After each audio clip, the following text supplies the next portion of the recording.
जय श्री श्याम स्टूडेंट्स।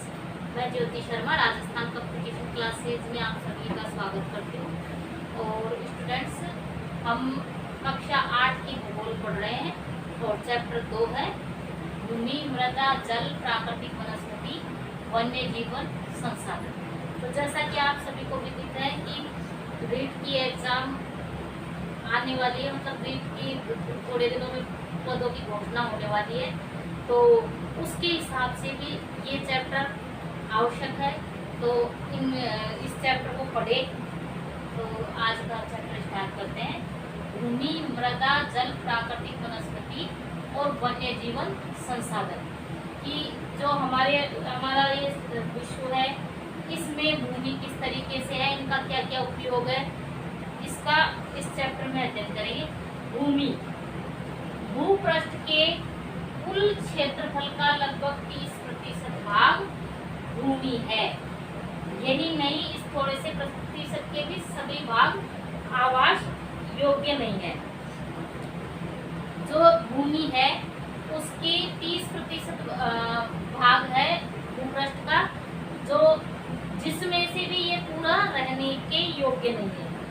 विश्व की 90% जनसंख्या भूमि क्षेत्र के 30% भाग पर ही रहती है। शेष 70% भूमि पर या तो विरल जनसंख्या है या वह निर्जन है। निर्जन का मतलब उस स्थान पर कोई मनुष्य निवास नहीं करता।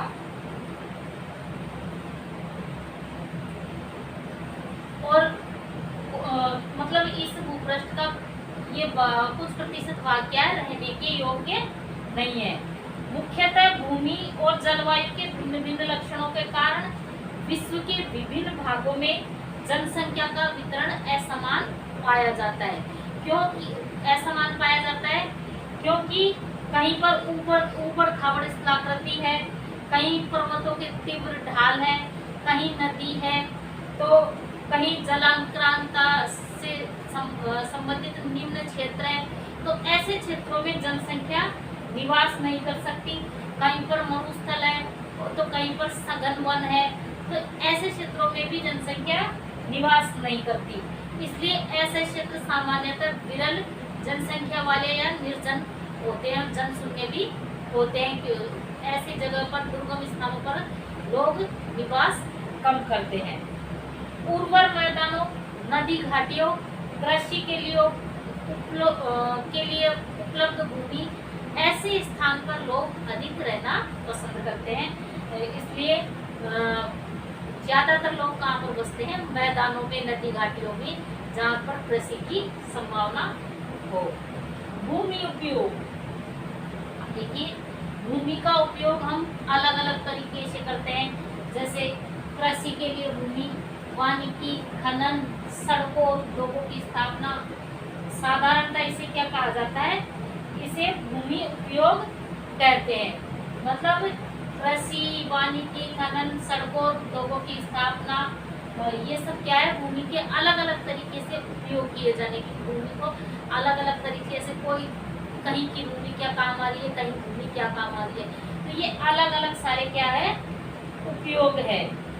भूमि का उपयोग भौतिक कारकों तथा वहाँ की भौतिक कारकों द्वारा निर्धारित होता है। भूमि का उपयोग की, उस भूमि का किस तरीके से उपयोग किया जाएगा, वो भूमि खेती योग्य है, वहाँ उद्योग लगेंगे, मतलब वहाँ निर्माण होगा, ये सब भौतिक कारकों द्वारा निर्धारित किया जाता है। जैसे कि स्थलाकृति, मृदा, जलवायु, खनिज, जल की उपलब्धता, मानवीय कारक और जनसंख्या, प्रौद्योगिकी, भूमि उपयोग प्रतिरूप के महत्वपूर्ण निर्धारक है। मतलब ये सारी चीजें निर्धारित करती है कि भूमि का उपयोग किस तरीके से होगा। अब देखिए, स्वामित्व के आधार पर भी भूमि को दो भागों में विभाजित किया गया है। एक तो निजी भूमि, जिसमें मालिक का स्वयं का अधिकार होता है, वह निजी भूमि कहलाती है। और एक होती है सामुदायिक भूमि। सामुदायिक भूमि एक तरीके से साझा संपत्ति होती है, उस पर सारे समाज का अधिकार होता है, उस पर किसी व्यक्ति विशेष का अधिकार नहीं होता। पूरे समुदाय का अधिकार होता है। जैसे चारा, फलों, नट या औषधीय बूटियों को एकत्रित करना। इस सामुदायिक भूमि को क्या कहा जाता है? साझा संपत्ति भी कहा जाता है, क्योंकि सभी मिलकर इस भूमि का उपयोग करते हैं। जैसे कोई गोचर भूमि है, कोई चरागाह, कोई सरकार के द्वारा आवंटित भूमि होती है, तो उस पर सामुदायिक अधिकार होता है। जनसंख्या और उनकी मांग सदैव बढ़ती रहती है, लेकिन भूमि की उपलब्धता क्या है? सीमित है। जनसंख्या तो बढ़ती रहती है, लेकिन हम भूमि को थोड़ी बढ़ा सकते हैं। भूमि का सावधानी पूर्वक उपयोग करके हम उसका बेवजह दोहन नहीं करके, सदुपयोग करके हम भूमि से अपनी आवश्यकताओं की पूर्ति कर सकते हैं, लेकिन जनसंख्या की तरह भूमि को बढ़ाया नहीं जा सकता। आज भूमि उपयोग प्रतिरूप में व्यापक परिवर्तन हमारे समाज में सांस्कृतिक परिवर्तनों को दर्शाते हैं। जैसे हमारे समाज में भूमि के उपयोग निरंतर बढ़ते जा रहे हैं, मतलब भूमि का उपयोग निरंतर बढ़ता जा रहा है। पहले जिस भूमि पर वन थे, चरागाह थे, आज आप देखते हो उस भूमि पर वनों को काट कर कृषि भी होने लगी है। कई स्थानों पर मकान बन गए, भवन निर्माण हो गया, कहीं पर पुल निर्माण हो गया। इस तरीके से भूमि का उपयोग भी बढ़ा है। वर्तमान में कृषि और निर्माण संबंधी गतिविधियों के प्रसार के कारण भूमि निम्नीकरण, भूस्खलन, मृदापरण और पर्यावरण के लिए प्रमुख खतरा भी है। क्योंकि ये भूस्खलन जिस जगह पे आपने कई बार सुना होगा, जैसे बद्रीनाथ केदारनाथ की यात्राएं जा रही है, या कोई भी पहाड़ी क्षेत्र होता है, वहाँ पर भूस्खलन ज्यादा होता है। बारिश वाले क्षेत्र में, क्योंकि वहाँ पर जो नीचे की चट्टानें होती है वो कमजोर या मिट्टी जगह छोड़ देती है, वो आके गिर जाता है, मलबा और मार्ग अवरुद्ध कर देता है। कभी कभी तो पूरे गांव को नष्ट कर देता है। लोगों को इससे बहुत नुकसान होता है। अब नेक्स्ट है भूमि संसाधन का संरक्षण। तो जो भूमि है उसका संरक्षण किस तरीके से किया जाए? जैसे बढ़ती जनसंख्या तथा इसकी बढ़ती मांगों के कारण वन भूमि और कृषि योग्य भूमि का बड़े पैमाने पर विनाश हुआ है। क्योंकि जो जो जनसंख्या बढ़ रही है, तो उस जनसंख्या को बसाने, मतलब आवास की समस्या ही पैदा हो जाती है। आवास की समस्या, फिर उनके भोजन की समस्या, रोजगार की समस्या। तो इन सब के लिए क्या किया जाता है? वनों को साफ किया जाता है। और कृषि योग्य भूमि है वो भी, जैसे कई जगह पे कृषि बहुत अच्छी हो रही है, लेकिन वहाँ की जनसंख्या बढ़ गई और उस जगह मकान बना दिए जाते हैं, तो वो भी एक तरीके का विनाश है। मकान से कोई प्रोडक्शन उत्पादन तो हो नहीं रहा, ये और कृषि योग्य भूमि थी वो और चली गई। इससे इस प्राकृतिक संसाधन के समाप्त होने का डर पैदा हो गया है। इसलिए विनाश की वर्तमान दर को अवश्य ही रोकना चाहिए। जो कि विनाश की वर्तमान में जिस तरीके से भूमि का विनाश हो रहा है, जिस तरीके से भूमि का दोहन हो रहा है, तो इस दर को नियंत्रित करना चाहिए। और उसके लिए हमें क्या करना चाहिए? उसके लिए वन रोपण, भूमि उद्धार, रासायनिक कीटनाशकों और उर्वरकों के विनियमित उपयोग तथा अति पशुचारण पर रोक आदि संरक्षण के लिए प्रयुक्त कुछ सामान्य तरीके हैं। जैसे कि भूमि में कृषि करते हैं, कृषि में बहुत ज्यादा कीटनाशकों का प्रयोग करते हैं, तो कुछ जो जानवर कृषि को नुकसान पहुंचाते हैं, उनके साथ साथ ऐसे जानवर भी, ऐसे पक्षी, कीट पतंगे भी नष्ट हो जाते हैं जो उस फसल को फायदा पहुंचाते हो और जिनकी वजह से फसल को कुछ फायदा होता हो। और उर्वरकों का ज्यादा इस्तेमाल करने से बहुत सारी बीमारियां भी सामने आ रही है, जैसे कैंसर जैसी बीमारियां, ये बहुत ज्यादा उर्वरकों का प्रयोग करने से सामने आ रही है। और अतिचारण, मतलब ज्यादा पशु चरते हैं, किसी भूमि पर पशु चरते हैं तो क्या करते हैं, पशु जो पौधा उग रहा है तो उसको उगते हुए पौधे को खा जाते हैं और वो पौधा बड़ा नहीं हो सकता। इससे भूमि निम्नीकरण भी बढ़ता है और मरुस्थलीकरण की प्रक्रिया को भी बढ़ावा मिलता है। तो हमको क्या करना चाहिए? ज्यादा से ज्यादा पेड़ उगाने चाहिए, कीटनाशकों का प्रभाव कम से कम करना चाहिए, जैविक खेती को बढ़ावा देना चाहिए।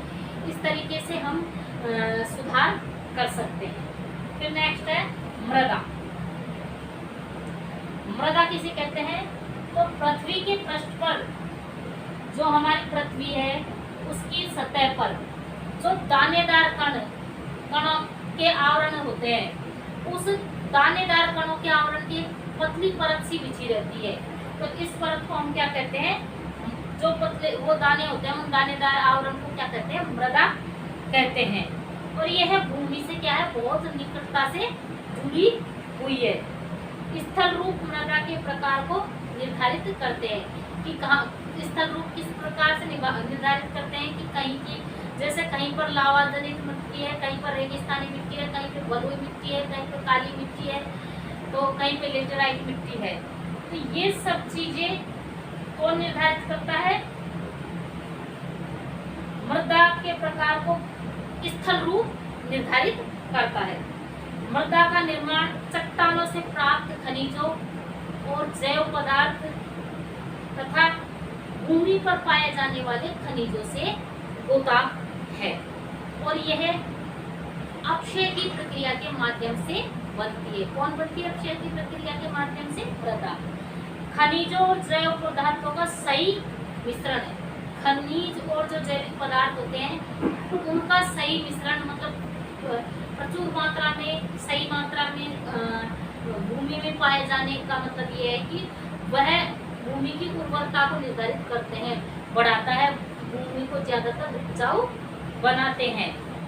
अपक्षय, अपक्षय का मतलब होता है तापमान परिवर्तन, तुषार क्रिया, पौधों, प्राणियों और मनुष्य के क्रियाकलाप द्वारा अनावृत सेलों का टूटना और क्षय होना। ये चट्टाने टूट कर छोटे छोटे कणों का रूप धारण कर लेती है, इसको कहते हैं अपक्षय।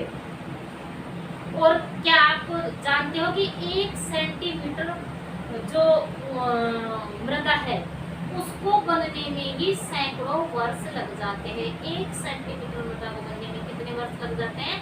सैकड़ों वर्ष लग जाते हैं। इसलिए मृदा नवीकरण योग्य संसाधन तो है, लेकिन बहुत धीमी गति से, जितना हम इसका दुरुपयोग कर देते हैं उस हिसाब से ये बन नहीं पाती है।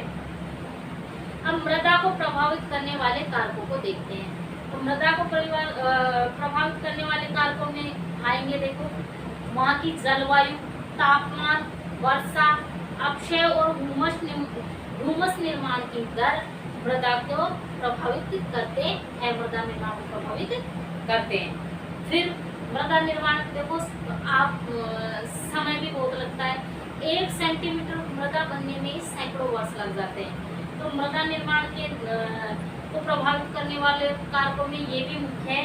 समय मृदा परिक्षेत्रता की मोटाई को निश्चित करता है, कि समय ये निश्चित करता है कि मृदा कितनी मोटाई में या कितनी परत में बनी है। उसमें क्या है, मृदा के निर्माण में समय बहुत लगता है। फिर वनस्पति जात, प्राणी जात और सूक्ष्म जीव ह्यूमस निर्माण की दर को प्रभावित करते हैं। इसके द्वारा मृदा उपजाऊ और अनुपजाऊ में भी विभाजित कर सकते हैं। फिर किसी स्थान की उपजाऊ व तुंगता और ढाल मृदा संचय को निर्धारित करते हैं। और मृदा निर्माण का जो मुख्य तत्व है वो है जनक सेल, मतलब मृदा को बनाने वाले चट्टाने, गठन, रासायनिक गुणधर्म, खनिज, मात्रा, पारगम्यता को निर्धारित करती है। तो ये चीजें क्या है, मृदा को निर्धारित करने वाली चीजें हैं। और एक शब्द हमने पढ़ा था भूस्खलन। भूस्खलन को सामान्य रूप से सैल या मलबा या ढाल से गिरने वाली मिट्टी के बहुत बृहद संचलन के रूप में परिभाषित किया जाता है। वे प्राय ये भूस्खलन कब आता है, प्राय बाढ़, भूकंप, ज्वालामुखी जब आते हैं तो इनके साथ ही यह भूस्खलन की प्रक्रिया प्रारंभ हो जाती है। लंबे समय तक अगर किसी क्षेत्र में भारी वर्षा हो रही है तो भी भूस्खलन होता है। यह नदी के प्रवाह को भी कुछ समय के लिए अवरुद्ध कर देता है, और जब नदी का प्रवाह अवरुद्ध हो जाता है तो कुछ समय के लिए तो अवरुद्ध हो जाता है, लेकिन जब पानी आता रहता है तो अचानक वो मार्ग टूट जाता है, अचानक वो जो मिट्टा मलबा है वो बह जाता है और आसपास के क्षेत्रों में इससे क्या आ जाती है, बाढ़ आ जाती है और अचानक विध्वंस होने से बहुत ही मतलब एक तरीके से प्राकृतिक आपदा आ जाती है, चारों तरफ हड़कंप सा मच जाता है, जो प्राय जीवन और संपत्ति को क्या है, आघात पहुंचाता है।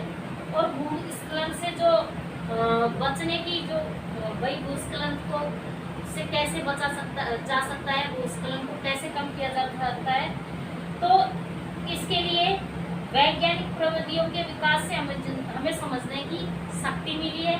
भूस्खलन उत्पन्न होने के कारक और उनको प्रबंधन तथा उनकी रोकने की विधियां जो है ये है, भूस्खलन प्रभावित क्षेत्रों का मानचित्र बनाकर इसमें प्रभावित होने वाले स्थानों को इंगित करना, मानचित्र में भूस्खलन से संबंधित स्थानों को इंगित किया जाए और इस प्रकार क्षेत्रों को आवास बनाने के लिए छोड़ा जा सकता है। मतलब इन क्षेत्रों को वहाँ तो ऐसे छोड़ा जा सकता है, वहाँ आवास नहीं बनाए जाए।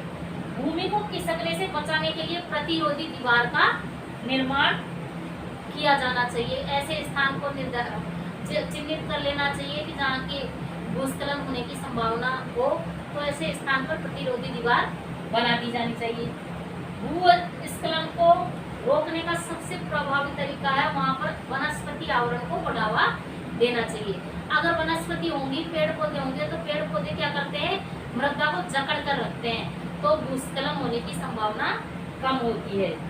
सतही अफवाह झरनों प्रवाह के साथ भूस्खलन की गतिशीलता को नियंत्रित करने के लिए पृष्ठीय अफवाह नियंत्रण उपाय कार्यान्वित किए जाने चाहिए।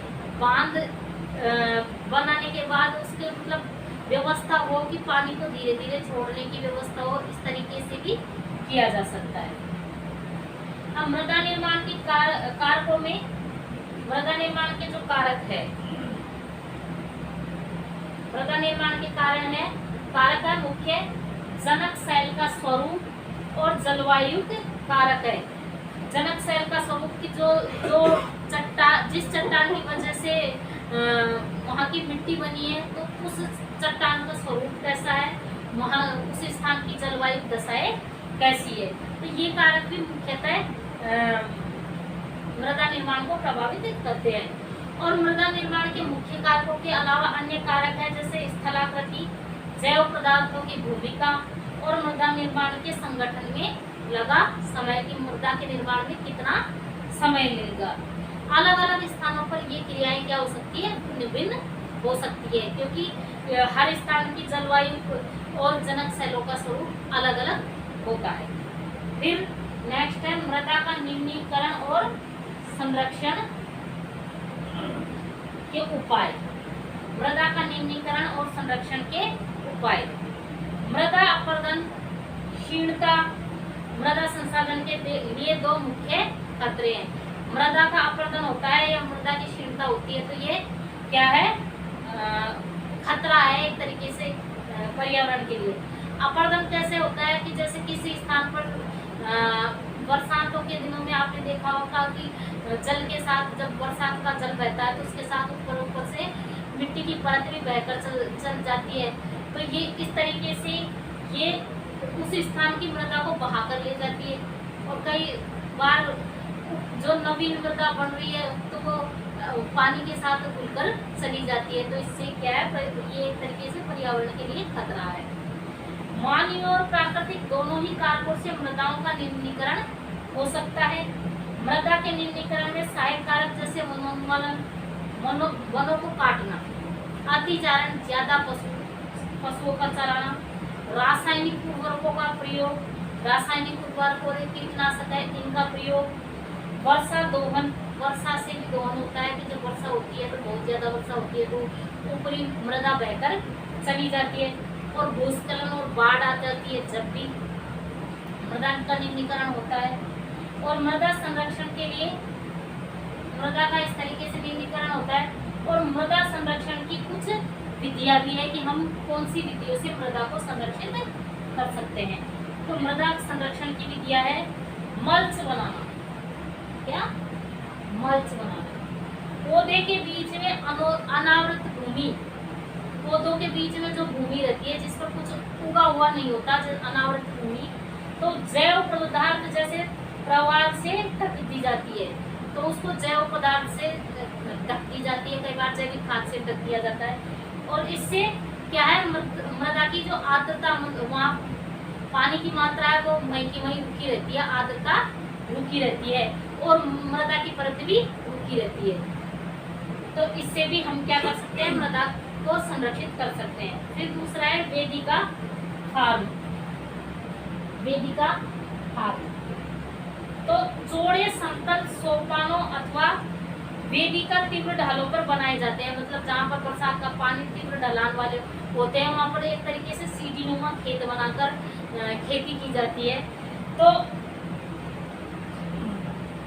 बनाए जाते हैं ताकि सपाट सतह पर फसल उगाने के लिए इनको, मतलब सपाट सतह पर फसल उगाई जा सके। एक तरीके से पर्वतीय क्षेत्रों में जो भूमि है जिसको उपयोग, जैसे चाय के बागान होते हैं, कॉफी के बागान होते हैं, तो वहाँ पे ये मृदा बह के नहीं जा सके, इसलिए वेदिका की तरह वेदिका कृषि फार्म बना दिए जाते हैं और खेती की जाती है, ताकि जब पानी का बहाव आता है तो पानी के बहाव के साथ मिट्टी बहकर नहीं जा सके। फिर नेक्स्ट है समोच्च रेखीय जुताई। समोच्च रेखीय जुताई, तो समोच्च रेखीय जुताई में एक पहाड़ी ढाल पर समोच्च रेखाओं का, मतलब समोच्च रेखाएं इस तरीके से बनी होती है, समोच्च रेखाओं के समानांतर क्या होता है, जुताई की जाती है, जिससे ढाल के पानी जो आता है बहकर, तो वो एक तरीके से प्राकृतिक अवरोध का काम करे, धीरे धीरे जो पानी का बहाव है उसको धीरे कर देती है ये समोच्च रेखीय जुताई। फिर नेक्स्ट है रक्षक मेखलाएं। तो रक्षक मेखलाएं क्या होती है, जैसे तटीय प्रदेश ले लो, चाहे शुष्क प्रदेश हो, तो उन क्षेत्रों में क्या होता है कि पेड़ों को ऐसे कतारों में बो दिया जाता है। जब पेड़ों को कतारों में बो दिया जाता है तो वहां से वायु के द्वारा या जल के द्वारा मिट्टी के अपरदन को क्या किया जाता है, रोका जा सकता है और मिट्टी का आवरण यूं का यूं ढक रह जाता है। फिर नेक्स्ट है समोच्च रेखीय रोधिकाएं। समोच्च रेखीय रोधिकाएं, तो समोच्च रेखीय रोधिकाओं में रोधिकाएं बनाने के लिए पत्थरों, घास तथा मृदा का उपयोग किया जाता है और इन रोधिकाओं के सामने जल एकत्रित करने की एक खाई बना दी जाती है। तो पत्थरों और घास का उपयोग करने से वो मृदा बहकर नहीं जाती और उनके बीच में से जो जल जाता है, जल बह के जाता है, तो उसको नीचे खाइयों में एकत्रित कर लिया जाता है। फिर नेक्स्ट है चट्टान बांध। चट्टान बांध यह जल के प्रवाह को कम करने के लिए बनाए जाते हैं। चट्टान बांध कैसे, किस लिए बनाए जाते हैं, जल के, मतलब जल का जो बहाव है वो तेज गति से नहीं हो, उसके प्रवाह को कम करने के लिए चट्टान बांध बनाए जाते हैं और ये नालियों की रक्षा करते हैं तथा मृदा की जो क्षति होती है, मृदा बहकर जाती है, उसको भी रोकते हैं। फिर नेक्स्ट है बीज की फसल उगाना। बीज की फसल उगाना में यह है कि वर्षा दोहन से मृदा को सुरक्षित रखने के लिए अलग अलग समय पर भिन्न भिन्न फसलें एकांतर कतारों में उगाई जाती है। अलग अलग समय पर, मतलब खेतों में ऐसे कतारें बना दी जाती है और उन कतारों में एक ही फसल अलग अलग समय पर बोई जाती है, जिससे भी मृदा का क्या है, निम्नीकरण नहीं होता।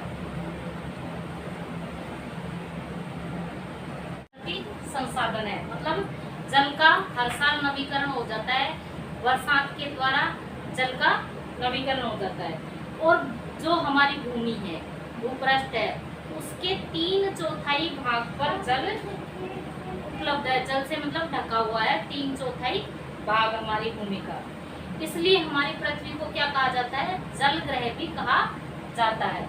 क्या कहा जाता है, जल ग्रह कहा जाता है हमारी पृथ्वी को। लगभग 3.5 अरब वर्ष पहले जीवन कहाँ प्रारंभ हुआ था, मतलब मतलब जीवन की शुरुआत कहाँ से हुई थी, कोई भी जीवित पाया गया था प्राणी तो कहाँ, महासागरों में। तो 3.5 अरब वर्ष पहले महासागरों में जीवन प्रारंभ हुआ था। यद्यपि आज भी महासागर पृथ्वी की 2/3 भाग को ढके हुए है। कितने भाग को ढके हुए हैं? 2/3 भाग को।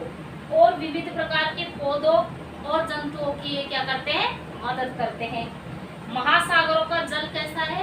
महासागरों का जल लवणीय होता है, खारा होता है, और ये मानव के डायरेक्ट उपयोग के लिए नहीं होता, मानव उपयोग के लिए नहीं है। अलवण जल मतलब जिस जल में लवण की मात्रा न हो, अलवण जल के का कितना है? अलवण जल केवल 2.7% ही है इस संसार में मौजूद है। इसका लगभग जो 2.7% है, जिसका भी लगभग 70% भाग बर्फ की चादरों तथा हिमालयों के रूप में अंटार्कटिका और ग्रीनलैंड जैसे पर्वतीय प्रदेशों में पाया जाता है।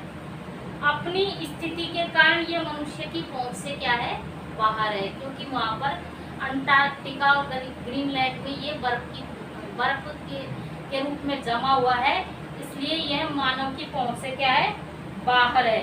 केवल कितना प्रतिशत? केवल 1% जल ही मानव उपयोग के लिए उपलब्ध है, और यह भौम जल मतलब भूमि में और नदियों और झीलों और पृष्ठीय जल के रूप में वायुमंडल में जलवाष्प के रूप में भी पाया जाता है। तो स्टूडेंट्स, आपको पता होगा वर्ष 1975 ईस्वी में मानव उपभोग के लिए जल की खपत कितनी थी? 3850 घन किलोमीटर थी, जो वर्ष 2000 में बढ़कर कितनी हो गई? वर्ष 2000 में बढ़कर 6000 घन किलोमीटर हो गई। और जैसे हमारे घरों में नल टपकते रहते हैं, उन नलों को हम ठीक नहीं करवाते हैं, तो ये टपकते हुए नल वर्ष भर में 1200 लीटर पानी को व्यर्थ कर देते हैं। इसलिए हमको टपकते हुए नलों को भी तुरंत ठीक करवाना चाहिए। पृथ्वी पर अलवणीय जल मौजूद है। ये क्या है? सबसे अधिक मूल्यवान पदार्थ है मानव के लिए, क्योंकि अलवण जल का मानव पीने में भी उपयोग करता है, जो भी उपभोग का कार्य करता है इस जल के द्वारा करता है। पृथ्वी पर जल न बढ़ाया जा सकता है और न घटाया जा सकता है। इसकी बढ़ाया भी नहीं जा सकता और घटाया भी नहीं जा सकता, लेकिन जो जनसंख्या इतनी तीव्र गति से बढ़ रही है, तो उसके अनुपात में जल बढ़ाया नहीं जा सकता। तो जल संरक्षण का हमें ध्यान रखना भी आवश्यक है। इसकी प्रचुरता में विविधता प्रतीत होती है, क्योंकि यह वाष्पीकरण और वर्षण और वाह की प्रक्रिया द्वारा महासागरों, वायु, भूमि और पुनः महासागरों में चक्रण द्वारा निरंतर गतिशील है। जैसा कि हम जानते हैं कि इसको क्या कहते हैं हम, यह जल चक्र कहलाता है। एक तरीके से जल की पूरी चक्र बना हुआ है। जल पहले महासागरों में, फिर वाष्प बनकर ऊपर वायुमंडल में चला जाता है, फिर वर्षण के द्वारा पृथ्वी पर आ जाता है, फिर पृथ्वी पर से पुनः नदी और झरनों के माध्यम से महासागरों में चला जाता है। तो ये एक तरीके से जल चक्र है जो चलता रहता है। मनुष्य जल की बड़ी मात्रा का उपयोग न केवल पीने और धुलाई में ही करता है, परंतु वन उत्पादन प्रक्रिया में भी करता है। जल कृषि उद्योगों, बांध और जलाशयों के माध्यम से विद्युत उत्पादन में भी प्रयोग किया जाता है जल का। जल स्रोतों के सूखने अर्थात जल के प्रदूषण के कारण अलवणीय जल की आपूर्ति में दिनों दिन क्या होती जा रही है? कमी होती जा रही है।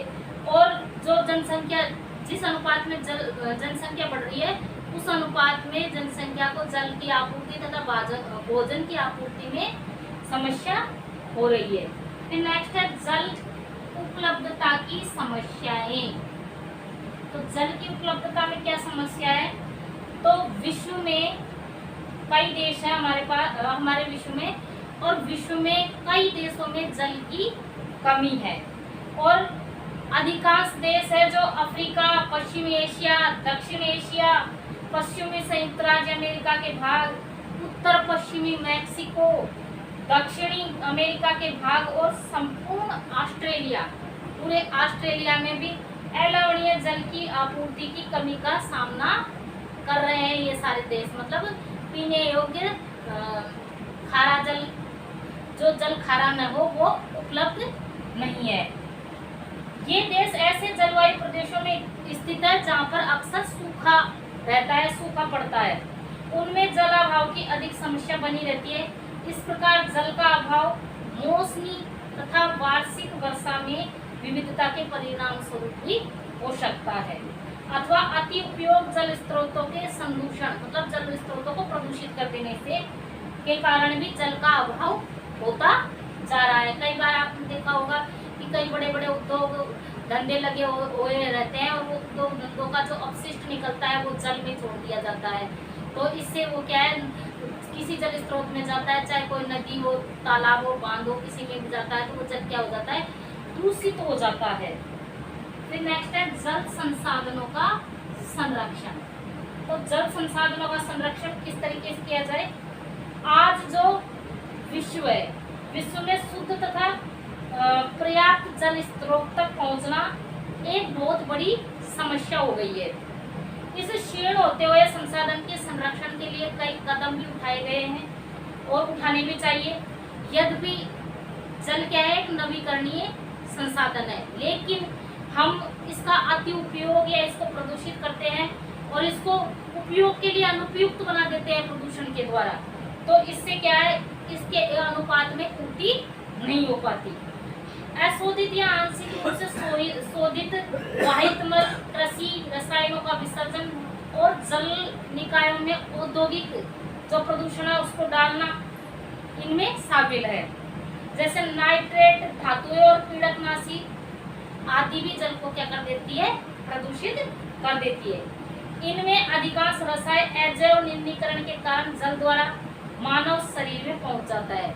मतलब होता क्या है कि जल में जब ये रासायनिक पदार्थ छोड़ दिए जाते हैं तो जब इनका शोधन किया जाता है जल का, तो वो पूरी तरीके से शोधित नहीं होता और जब मानव उसको पीता है तो मतलब पानी के द्वारा मानव के शरीर में पहुंच जाता है और इन रसायनों की वजह से मानव के शरीर में कई विकृतियां आ जाती है। वन और अन्य वनस्पति आवरण धरातलीय प्रभाव को मंद करते हैं, भूमिगत जल को पुनः पूरित करते हैं। जल संग्रहण पृष्ठीय प्रभाव को बचाने की दूसरी विधि है, मतलब जल को संरक्षित किया जाए। जल रिसाव को कम करने के लिए खेतों को सिंचित करने वाली नहरों को क्या किया जाए, ठीक से पक्का किया जाए। रिसाव और वाष्पीकरण से होने वाली जल क्षति को रोकने के लिए उस क्षेत्र में स्प्रिंकलरों से क्या की जाए, सिंचाई करनी चाहिए। और वाष्पीकरण की अधिक दर वाले जो शुष्क प्रदेश है उन शुष्क प्रदेशों में ड्रिप अथवा टपकन विधि के द्वारा सिंचाई करनी चाहिए। सिंचाई की इन विधियों को अपनाकर भी जल के अपव्यय को रोका जा सकता है, जल संसाधन को संरक्षित किया जाता है और इनको शोधित करके जल को मतलब शोधित करके शुद्ध करके भी जल प्रदूषण पर थोड़ा नियंत्रण प्राप्त किया जा सकता है। फिर नेक्स्ट है प्राकृतिक वनस्पति का वितरण। प्राकृतिक वनस्पति का वितरण, तो वनस्पति की वृद्धि मुख्य रूप से किस पर निर्भर करती है, वनस्पति की वृद्धि मुख्य रूप से तापमान और आर्द्रता पर निर्भर करती है। उस क्षेत्र का तापमान और वहाँ पर आर्द्रता कितनी है, वर्षा की मात्रा कितनी है, ये सब चीजें निर्भर करती है। विश्व की वनस्पति के मुख्य प्रकारों को 4 वर्गों में रखा जा सकता है। विश्व में जो वनस्पति है उसको 4 प्रकारों में बांटा गया है, जैसे वन, घास स्थल, गुल्म और टुंड्रा। इनमें बांटा गया है इन वनस्पतियों को। प्राकृतिक वनस्पति और वन्य जीवन केवल स्थल मंडल, जल मंडल और वायुमंडल के बीच जुड़े एक संकरे क्षेत्र में ही पाए जाते हैं। और उस संकरे क्षेत्र पर जहाँ पर जल, वायु और स्थल तीनों का मिश्रण होता है, उस स्थान को क्या कहा जाता है? जैव मंडल कहते हैं। जैव मंडल सभी जीवित प्राणियों के, जो सभी जीवित जातियां हैं, जीवित प्राणी हैं, उनके रहने के लिए तथा ये जैव मंडल परस्पर, जैव मंडल में जो जातियां रहती है, जीवित प्राणी रहते हैं, वो आपस में एक दूसरे से संबंधित है और एक दूसरे पर निर्भर रहते हैं। इस आपस में एक दूसरे से निर्भर रहते हैं और इस तरीके के जीवन तंत्र को क्या कहा जाता है? पारितंत्र कहते हैं। वनस्पति और वन्य जीव बहुमूल्य संसाधन है। पौधे हमें क्या देते हैं? इमारती लकड़ी देते हैं, प्राणियों को आश्रय देते हैं, ऑक्सीजन उत्पन्न करते हैं, जिससे हम क्या लेते हैं? सांस लेते हैं ऑक्सीजन से। फसलों को उगाने में आवश्यक है, मृदा को उपजाऊ बनाने में सहयोगी है और रक्षक मेखला के रूप में भी हम इनका उपयोग करते हैं। भूमिगत जल के संग्रहण में सहायता करते हैं। हमें फल, लैक्टस, तारपीन का तेल, गोंद, औषधीय पौधे ये और कागज, ये सब कौन प्रदान करता है? वनस्पति के द्वारा ही प्राप्त करते हैं हम ये सब। पौधों के असंख्य उपयोग है। इसके अलावा और भी पौधों के बहुत सारे उपयोग है, जिनके बारे में हम सोच सकते हैं, हम अंदाजा लगा सकते हैं। वन्य जीवन के अंतर्गत आते हैं पक्षी, कीट, जलीय जीव, ये आते हैं। और इनसे हमें क्या प्राप्त होता है? इनसे हमें दूध, मांस, खाल तथा ऊन प्राप्त होती है इन जीवों से। जैसे कीटों में जैसे मधुमक्खी है, मधुमक्खी क्या है? शहद देती है। फूलों के परागकण में ये क्या करती है? मदद करती है और एक तरीके से पारितंत्र में अपघटक के रूप में महत्वपूर्ण भूमिका निभाती है। मधुमक्खी क्या करती है? पारितंत्र में अपघटक के रूप में एक महत्वपूर्ण भूमिका निभाती है। चिड़िया अपने भोजन के लिए किस पर निर्भर है? कीटों पर निर्भर है और अपघटकों के रूप में कार्य करती है। चिड़िया भोजन के रूप में किस पर निर्मित है? कीटों पर निर्भर है, क्योंकि जीवित प्राणियों को जीवित कीटों को निगलती है, खाती है। तो चिड़िया क्या है? अपघटक का कार्य करती है। गिद्ध क्या है? गिद्ध मृत जीव जंतुओं को खाते हैं। तो गिद्ध मृत जीव जंतुओं को खाते हैं, तो मृत जीव जंतुओं को खाने के कारण गिद्ध किसकी भूमिका निभाते हैं? अपमार्जक की भूमिका निभाते हैं, मृत जीवों को खाने की वजह से। और पर्यावरण का एक महत्वपूर्ण शोधक समझा जाता है, क्योंकि ये जो मरे जीव है, जीव जंतु है, इनको खाकर गिद्ध एक तरीके से पर्यावरण को स्वच्छ बनाने में मदद करते हैं। इसलिए प्राणी चाहे छोटा हो या बड़ा हो, पर्यावरण में बहुत सहयोगी है। अब स्टूडेंट्स, जो हमारी वनस्पति है, इनको 4 भागों में बांटा गया है। 4 भाग कौन कौन से? घास, स्थल, गुल्म और टुंड्रा। और ये आर्द्रता और तापमान और आर्द्रता पर निर्भर करते हैं। तो अब हम इनको एक एक करके पढ़ते हैं। जैसे भारी वर्षा वाले क्षेत्रों में विशाल वृक्ष उगते हैं। जहाँ पर बहुत अधिक वर्षा होती है, वहाँ पर क्या उगते हैं? विशाल वृक्ष उगते हैं। इस प्रकार वन प्रचुर जल आपूर्ति वाले क्षेत्रों में ही पाए जाते हैं। जैसे जैसे आर्द्रता कम होती है, वैसे वैसे वृक्षों का आकार और उनकी सघनता कम हो जाती है। जैसे जैसे वर्षा कम हो जाती है, आर्द्रता कम हो जाती है, तो पेड़ों की सघनता और उनका आकार कम हो जाता है। सामान्य वर्षा वाले क्षेत्रों में छोटे आकार वाले वृक्ष और घास उगती है, जिससे विश्व के घास स्थलों का क्या होता है? निर्माण होता है। कम वर्षा वाले शुष्क प्रदेशों में कटीली झाड़ियां तथा गुल्म उगते हैं। इस प्रकार के क्षेत्रों में पौधों की जड़ें गहरी होती है। आपको पता होगा, जैसे मरुस्थल का जो क्षेत्र है, वहाँ पर कटीली झाड़ियां उगती है, तो इन झाड़ियों का क्या होता है? इनकी पेड़ों की जड़ें, मरुस्थलीय क्षेत्र में जो पेड़ पाए जाते हैं, झाड़ियों के अलावा भी कोई पेड़ पाए जाते हैं, जैसे बबूल, खेजड़ी वगैरह, तो इनकी क्या है? जड़ें बहुत लंबी होती है, भूमि में बहुत अंदर तक जाती है। वाष्पोत्सर्जन से होने वाली आर्द्रता की हानि को बढ़ाने के लिए पेड़ पौधों की पत्तियां कांटेदार और मोमी सतह वाली होती है। कहाँ पर? जहाँ पर तापमान अधिक होता है। शीत ध्रुवीय प्रदेशों में टुंड्रा वनस्पति पाई जाती है। जहाँ पर बर्फ जमी रहती है और शीत प्रदेश होते हैं, वहाँ पर कौन सी वनस्पति पाई जाती है? टुंड्रा वनस्पति पाई जाती है। और टुंड्रा वनस्पति में मुख्य रूप से क्या सम्मिलित है? मांस और लाइकेन सम्मिलित है। पिछली 2 शताब्दियों में विश्व में जितने लोग थे, इस समय उससे कहीं अधिक लोग हैं। बढ़ती जनसंख्या के पोषण के लिए, फसलों को उगाने के लिए वनों के विशाल क्षेत्रों से वृक्ष काट दिए गए हैं। विश्व भर में वनों का आवरण तेजी से समाप्त हो रहा है। इस बहुमूल्य संसाधन की तुरंत संरक्षण की तुरंत आवश्यकता है। अगर इस बहुमूल्य संसाधन को बचाया नहीं गया तो पारिस्थितिकी संतुलन बिगड़ जाएगा पृथ्वी पर और भी। फिर नेक्स्ट है प्राकृतिक वनस्पति और वन्य जीव का जीवन का संरक्षण। तो स्टूडेंट्स, वन हमारी संपदा है। पौधे जंतुओं को क्या करते हैं? पौधे और जंतुओं को क्या करते हैं? आश्रय प्रदान करते हैं। कौन? वन। और साथ ही जो हमारा पारितंत्र है पृथ्वी पर, तो उस पारितंत्र को भी बनाए रखते हैं। जलवायु में परिवर्तन और मानव हस्तक्षेप के कारण पौधे और जंतुओं के प्राकृतिक आवास क्या हो रहे हैं? नष्ट हो रहे हैं। देखिए, अगर कहीं पर भी देखिए, जैसे भूमि का उपयोग परिवर्तित हो रहा है, कहीं पर मकान बन रहा है या कोई निर्माण हो रहा है, कोई पुल बन रहा है, कहीं कोई बांध बन रहा है, तो उस जगह के स्थान पर जो वन होता है, जो पेड़ पौधे होते हैं, तो उनको क्या कर दिया जाता है? काट दिया जाता है। और उनको काट देने से क्या होता है? जो जीव है, जो पशु, जो पक्षी, कीट पतंगे उस जगह पे रह रहे थे, उनका प्राकृतिक आवास क्या हो जाता है? नष्ट हो जाता है। और इस तरीके से ये प्रजातियां धीरे धीरे, जिनका प्राकृतिक आवास नष्ट हो रहा है, धीरे धीरे क्या हो रही है?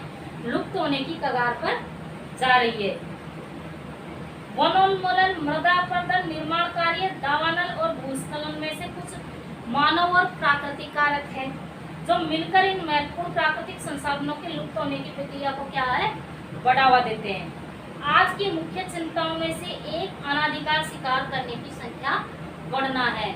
मानव अपने निजी स्वार्थ के लिए इन जो जंगली जानवर है, जंगली जीव है, इनका क्या कर रहे हैं? शिकार कर रहे हैं, जिससे कुछ खास प्रजातियों की संख्या पर क्या हो गया? संकट आ गया। मतलब उनकी संख्या में तेजी से कमी आई है। जैसे होता क्या है कि मानव पशुओं के जो नाखून है, चमड़ा है, दांत है और सींग है, इनका एकत्रित करके क्या करता है? गैर कानूनी रूप से व्यापार करता है और धन अर्जित करने का कार्य करता है। इससे इन जीवों के नष्ट होने की संभावना बढ़ती जा रही है। इनमें से कुछ जंतु जैसे चीता, शेर, हाथी, ब्लैक बक, मगरमच्छ, दरियाई घोड़ा, हिमतेंदुआ, शुतुरमुर्ग और मोर है। इनका संरक्षण जागरूकता बढ़ाकर किया जा सकता है। सरकारी स्तर के साथ साथ स्थानीय स्तर पर भी लोगों में जागरूकता होनी चाहिए और इनका संरक्षण करना चाहिए। राष्ट्रीय उद्यान, वन्य जीव अभ्यारण्य, जैव मंडल निचय हमारी प्राकृतिक वनस्पति और वन्य जीवन को क्या करते हैं? सुरक्षित रखने के लिए सरकार के द्वारा बनाए गए हैं। उस स्थान को मतलब घोषित किया गया है कि यह राष्ट्रीय उद्यान है। संकरी घाटियों, झीलों और आर्द्र भूमि का संरक्षण भी मूल्यवान संसाधन को नष्ट होने से बचाने के लिए आवश्यक है। यदि प्रजातियों की सापेक्षिक संख्या को भंग न किया जाए और तो क्या होगा? पर्यावरण में संतुलन बना रहता है, नहीं तो पर्यावरण में असंतुलन उत्पन्न हो जाता है। विश्व के अनेक भागों में मनुष्य ने अपने क्रियाकलापों से अनेक प्रजातियों के प्राकृतिक आवास को क्या कर दिया है? नष्ट कर दिया है। अनेक पक्षियों और जीव जंतुओं के अंधाधुंध शिकार के कारण वे विलुप्त हो गए हैं या विलुप्त होने की कगार पर पहुंच गए हैं। प्रादेशिक और सामुदायिक स्तर पर जागरूकता कार्यक्रम चलाकर भी हम इनका संरक्षण कर सकते हैं। जैसे सामाजिक वानिकी, वन महोत्सव को प्रोत्साहित करना, स्कूलों में इस तरह की प्रदर्शनियां लगाना, स्कूलों में इस तरीके के आयोजन करना, पक्षियों को सुरक्षित रखने की, पर्यावरण के प्रति बच्चों को में लगाव पैदा करने की भावना मतलब हम पैदा कर सकते हैं। इस तरीके से हम बचा सकते हैं। बहुत से देश पक्षियों और पशुओं को मारने और उनके व्यापार करने के विरुद्ध हैं। भारत में शेरों, चीतों, हिरणों, भारतीय सारंग और मोर को मारना अवैध है। एक अंतर्राष्ट्रीय परिपाटी CITES इसका पूरा नाम है, the convention on international trade in endangered species of wild fauna and flora की स्थापना की गई है, जिसमें क्या है कि प्राणियों और पक्षियों की अनेक प्रजातियों की क्या की गई है, सूची तैयार की गई है। इन सूची में दिए गए सभी पक्षियों और प्राणियों के व्यापार करने पर क्या किया गया है, प्रतिबंध लगाया गया है। और पौधों और प्राणियों के संरक्षण के लिए प्रत्येक नागरिक को मतलब एक तरीके से नैतिक कर्तव्य निर्धारित किया गया है। इस तरीके से भी पर्यावरण में संतुलन बनाया जा सकता है कि जो विलुप्त हो रहा है या विलुप्त होने की कगार पर है उनको बचाया जाए। अब देखिए इसमें कुछ शब्दावलियां है, जैसे राष्ट्रीय उद्यान। तो राष्ट्रीय उद्यान किसे कहते हैं? वर्तमान और भविष्य की पीढ़ी के लिए एक या एक से अधिक परितंत्रों की पारिस्थितिकी एकता की रक्षा करने के लिए नामित किया गया प्राकृतिक क्षेत्र, इसे कहते हैं राष्ट्रीय उद्यान। जैवमंडल निचय क्या है? तो जैवमंडल निचय ये है वैश्विक नेटवर्क द्वारा जुड़े रक्षित क्षेत्रों की एक श्रृंखला है, जिसे संरक्षण और विकास के बीच संबंध को प्रदर्शित करने के इरादे से बनाया गया है। अब इनमें से कुछ ऑब्जेक्टिव क्वेश्चन है, जैसे निम्नलिखित में से कौन सा कारक मृदा निर्माण का नहीं है? तो समय, मृदा का गठन, जैव पदार्थ। तो इसमें क्या नहीं है मृदा निर्माण में? मृदा का गठन, क्योंकि समय भी लगता है और जैव पदार्थ भी होते हैं। निम्नलिखित में से कौन सी विधि तीव्र ढालों पर मृदा अपरदन को रोकने के लिए सर्वाधिक उपयुक्त है? तो कौन सी उपयुक्त है? वेदिका कृषि। निम्नलिखित में से कौन सा प्रकृति के संरक्षण के अनुकूल नहीं है? तो इसमें है खरीदारी के बाद पॉली बैग को नष्ट कर देना चाहिए। इसका आंसर ये होगा। इसी के साथ हमारा ये चैप्टर पूरा हुआ। क्लास को ज़्यादा से ज़्यादा लाइक करें, शेयर करें, सब्सक्राइब करें। धन्यवाद।